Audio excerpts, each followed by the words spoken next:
জানি না কার মা নাই, কার আব্বা জান নাই, কে জানি রে মাও নাই, বাবাও নাই, কবরের বাসিন্দা হয়ে গেছে। আল্লাহ কত দূরে যায়, কত দূর খবর নেওয়া যায়। বাঁশ বাগানের নিচে, আম বাগানে, গোরস্থানে 3.5 হাত জমিনে মা ঘুমাইলো। কত বছর পার হয়, মাকে বলতে পারি না মা খাইছনি।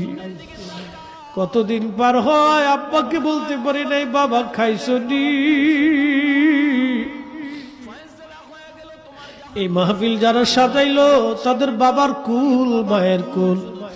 মাহফিলে যারা টাকা পয়সা, শারীরিক শ্রম আর মেহনত দিয়ে সুন্দর বাগানে যারা সাহায্য করলো, তোমার হাবিবের ঈদে মিলাদুন নবীর মাহফিল, আল্লাহ মেহেরবানি করে তোমার হাবিবের ইজ্জতের খাতিরে সবার আপনজনদের কবরগুলি